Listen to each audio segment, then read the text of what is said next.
welcome Dawn of Titans community to my recap of the Throne War event. Now, I've taken a few days to go ahead and just kind of even just cool off a little bit from this event, as there was a lot going on throughout the weekend with this event, both the good and the bad. Taking an opportunity, maybe just find a little bit of humor in it. Hopefully you saw that throughout the intro. Of course, also Heal in Time was a song by Dark New Day. And just going to do a rundown of what happened throughout the Throne War. Good, bad, maybe even ugly, and share some images, some video content of what was going on.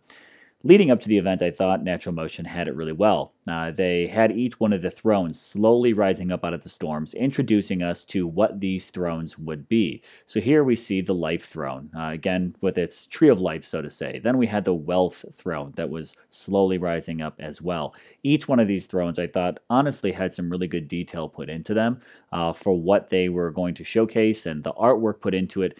Yet again, Dawn of Titans does not disappoint on the artwork that they put into Dawn of Titans. And the gameplay that the players receive for a mobile game, it continues to be outstanding. Here we see the Justice Throne.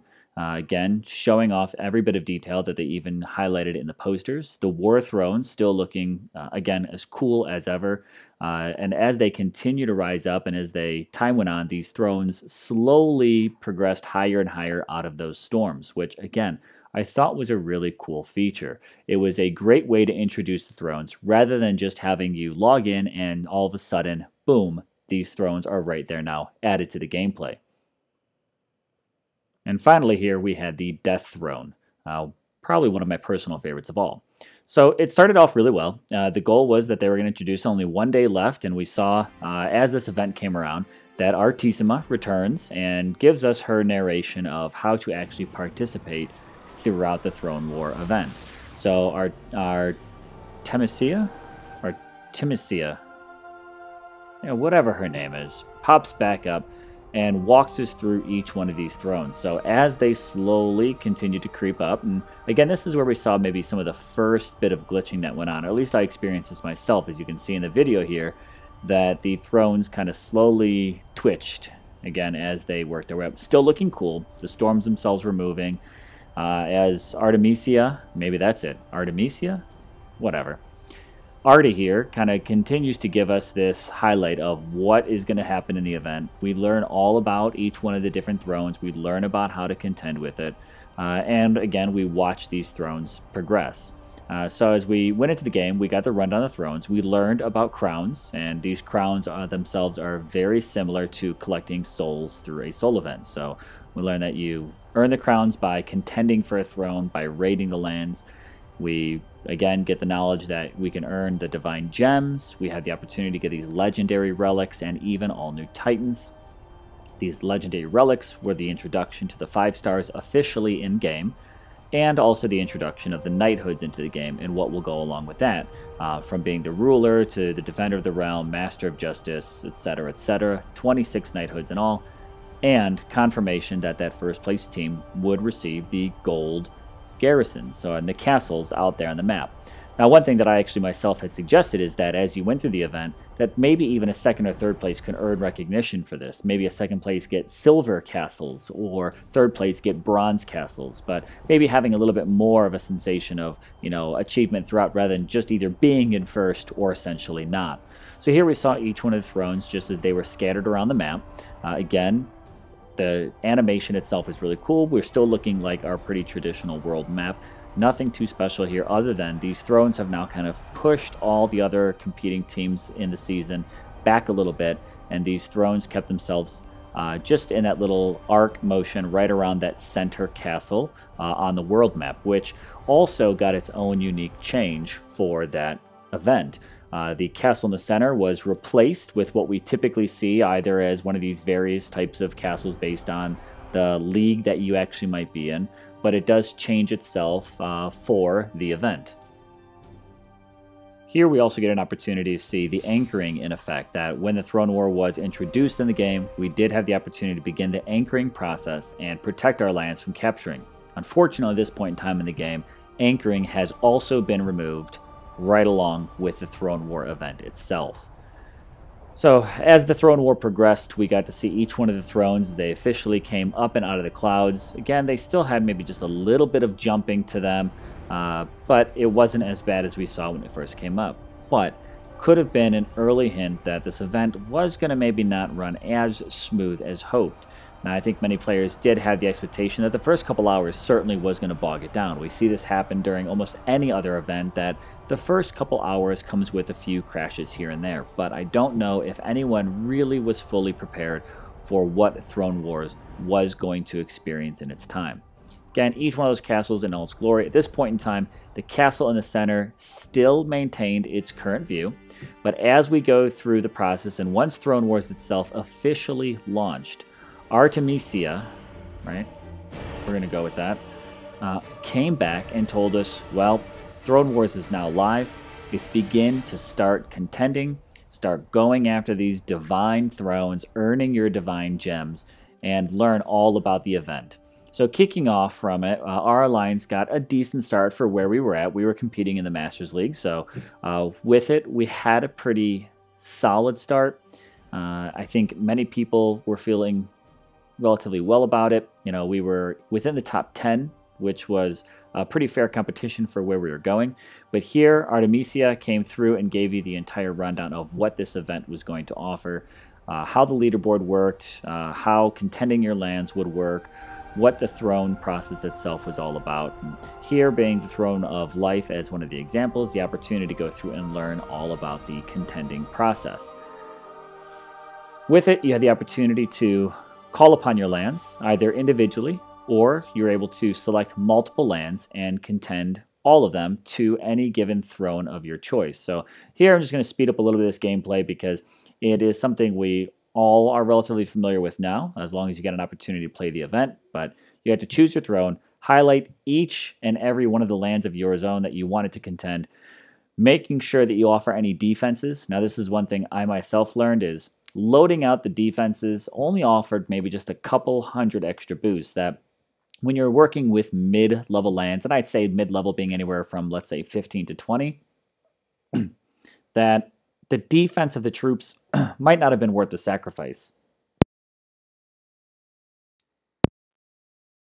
Actually, just sent the land with a max Titan that I could use for the defense, that it was more about land level than it was about sending everything and then eventually not getting your troops and not getting your spells back.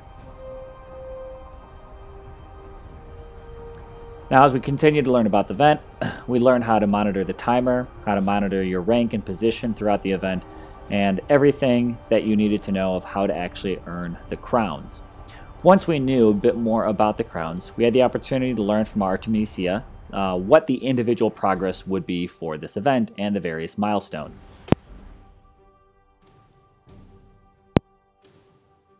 So we saw divine gems, specific throne tokens, which we have also learned those throne tokens do not transfer over to traditional soul events. So when you earn them, they are going to be specific to the Throne War, which means that if you earn them and you save them, you may not see them for a couple of months, especially where the event currently stands. We don't really know how soon we will see the Throne War and when it gets a chance to return. We also saw traditional things like relics. We saw a couple of 1-star, 2-star Titans. We saw gems. You also had the opportunity to earn troops as you went through it. But again, if you maybe learned a little bit about the progress, I think that what you lost in your troops and how fast these lands were able to be raided and depleted, it might not have been worth the troops, but they did give the opportunity to replenish that. Here in the center, we had the opportunity to see this new updated kind of Throne War center-style castle, which had a little bit of each type of throne influence in the building and architecture that went around it. A little bit more like a Mount Olympus style with the various temples and flames and everything that were around there. Definitely gave me that kind of sense. Looking at each throne, we also see that the overall style of it changed. So with it, we see eventually the space background, a little bit more of a galaxy inspiration. We see each throne, again here, being contended a bit more lit up. So we were had the opportunity to contend yet again for life. There's wealth, justice, war, and death. And each one, honestly, this is the positive I certainly give the Throne War, is the artwork absolutely did not fail us. The thrones, they looked great. They really had attention to detail put into it, but I think that's one of my biggest concerns, is there was maybe so much artwork put into this and so much movement and intricate pieces that could have led to a bit of the downfall. Not necessarily saying that artwork and the gameplay are connected, but when you've got so much going on in the game that experiences some server errors on standard solo events, it might have been a little bit of overload with the shifting of lands, the raiding of lands, and how often and how fast that all was happening, capturing lands, neutral lands, enemy lands, contending them, anchoring them. There was a lot going on during this game that continued to lead to maybe just a few of the challenges we saw. Plus, every 10 minutes, we saw the thrones would kind of burst with their energy and offer up the thrones. Yet again, another level of animation that might have just kind of added to everything this game had to process. So here's a clip. I thought this was pretty cool when these thrones every 10 minutes would actually kind of light up and disperse your crowns and what you would see. The only thing I noticed here is that every 10 minutes, the thrones weren't in sync, that as you shifted between thrones, they didn't all go off at the exact same time, and I'm not sure if that was intended or not. Another thing the game brought us with these lands around the thrones are entirely new maps, as the devs had suggested in the live stream. So I captured a few images. I thought these were cool. If you notice the lands that were around the thrones, they were given this kind of crystallized effect. So when you were in the maps, you noticed this crystal structure all around both the map itself where you played and even around the edges. So you noticed crystals kind of popping up where your troops were marching around, or the crystals and that kind of burnt texture all around the perimeter of this map, which you're able to zoom into and actually kind of pan around, and it certainly gave it a unique feel. Again, I will give the artwork of these maps and the uniqueness of them another high score for this event, but with all of this being added into it, yet again, did it maybe kind of count against it in the gameplay effect itself. Now, another challenge that came with these maps, because of there being new lands and around those thrones, was identifying alliance totems. You were only able to identify the top ranked teams around an alliance, and I believe it was actually only first, second, and third. You could jump to fourth and fifth because they were on the leaderboard and you could use the magnifying search tool to get there. But if you were maybe in seventh place trying to knock sixth place out from in front of you, you were not able to identify which totem was theirs and where they were around that throne. You simply just were maybe attacking anybody or maybe attacking just the top 5 to slowly creep them down, allow yourself to creep up, but you could not target anyone more than those top 5 teams and their totems, their lands around a throne. Certainly was a big impact, I believe, in the gameplay. If you were in those top 5, then it really might not have impacted you, but for anyone else that was trying to compete, you were limited on who you knew how to target, and that certainly can be a problem in the competitive advantage. So looking at it, these throne relics came in, the 5-star relics came in. We had the opportunity to earn these titans, but unfortunately, the plug was pulled very early on the game. In my own personal opinion, I think it was pulled actually a bit later than what it could have and should have been done. When there were issues going on, I myself would have been much happier having the devs say, we need to delay this and we need to pause where this event is at. Everybody's ranks will maybe be frozen, and shortly you'll be able to pick up where we left off. They were offering through the individual progress milestones. We had Edelus. We've now seen that some players have earned a level 51 Edelus and upwards of 10,000 Divine Gems, all the way down to just a level 1 Edelus and 2,500 Divine Gems. The tiering system doesn't necessarily seem to make a lot of sense from what I've seen of how these rewards were given out, but we will talk more about that in a moment. The 5-star relics were something that a few players had the opportunity to earn. They certainly have continued to hold up their promise for what they were and how they would be available through multiple various Divine Gem purchases. You had the opportunity to get the 2 unique titans if you did have the 10,000 Divine Gems to pull. 5,000 Divine Gems gave you a guaranteed relic, and a 500 Divine Gems in the Divine Temple, Divine Shop, would give you a chance at the 5 stars. And we've seen some players pull as high as 2, 3, or 4 Divine Gems in a row. I myself was able to pull just 1 Divine Gem through, maybe about 5 or 6 pulls. I think I walked away with about 3,250 Divine Gems, and I got a couple of new 4 stars, some doubles, some new. We have not seen, unfortunately, any leading alliance be able to walk away with knighthoods just because the current status of the event has been put on hiatus until it can be fixed and hopefully brought back out. Same thing, the marks of honors for the Golden Castles have not been implemented following this event.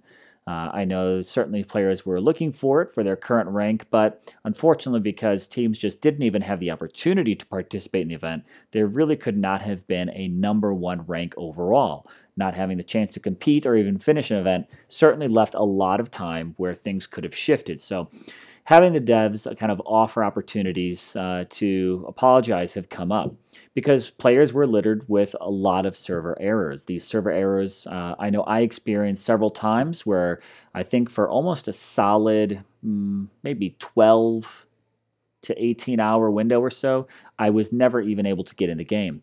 When I was able to get in the game, I would go to raid any of the lands around the thrones, and every time I would get a server error. If you could see the back screen on this one here, I actually earned a 2-star Titan, a 1-star Titan, and a 2-star relic, but was never able to collect any of those relics, any of those rewards. It just was a raid, and unfortunately, it would crash at the end. Throughout the event, we then began to see player notices pop up. When we had some of the first troubles of just a few bugs preventing people from playing, we saw 550 Divine Gems were given out to the players in Master and Legend League, along with a free bundle. The free bundle maybe helped offer a band-aid to a broken bone in a sense. We saw 1,000 gems come out. We saw a handful of troops for each Goliath, Imperial, Grenadiers, and Panthers offered, and 20 Portal Stones. Did this necessarily replace what players had already experienced losses for? I'm not too sure. I know myself, I had lost probably a little bit more than this by the time the package went out, but it definitely showed the developers acknowledged what was going on and were making an attempt. And again, for that, I will give them the kudos for it. But sometimes these attempts at kind of offering solutions came up just a little short amongst the community. Throughout it, they began to make some tweaks. When the lands went dry after all caps were done and they were offered up and they were depleted within a matter of a few hours, we then saw the developers offer the ability to refresh your neutral lands for just 1 gem, up to about 3 times a day, I believe it was, maybe 4, and start to replenish those lands. Now, it was at this point in time that I myself and many of my team were not able to get in. So what activity was going on kept us out from competing. At that point in time, I did become a little bit frustrated. And with it, I took about a day or 2 off from the game just to kind of sit back and not allow myself, after investing so much just energy, enthusiasm, passion to the game, sometimes it just began to hit us all within the community. After that, they did end up deciding to just go ahead and pause the event, take it out from the game, remove the anchoring, remove the thrones, and they did offer the 4-star Edelus, again, at different tiers, based on where you were at, whether in Legends League or Masters League, depended on whether or not you got a leveled up Titan. This is something some players are still struggling with, trying to determine why anyone was able to receive maybe up to a level 51 Edelus when it was not a reward option within the game, and why at that point in time some teams that were maybe just a rank or 2 off from each other received as low as just a level 1 Edelus. We also noticed that there were some pretty big differences between what was offered for Master League and Legends League. That first place, if the event would have been finished for Legends League, was upward of 10,000 Divine Gems, while first place in Masters League was only around 2,500. Why the big differences when both leagues are competing in the same event? And they're only just 1 league apart. It's not like we're looking at Bronze versus Legends here. So it's rather an interesting event, and I don't know if it necessarily played out the way the developers wanted it to. I think in the end, they made the right move and pulled a plug, but they certainly have a little bit more of work to do on the event. I know I myself would love to hear your thoughts and how you guys feel about the Divine Gems, the Throne Wars itself, and everything that went into it. Would you give this event a second chance? Would you be interested in participating one more time if everything were able to run smoothly? And what suggestions would you offer to developers for any adjustments that they need to make or you want to see them make the next time the Throne War comes around? Thanks for watching. Again, always appreciate any likes, subscriptions, or shares for my channel. I'm Fandral, and I'm out.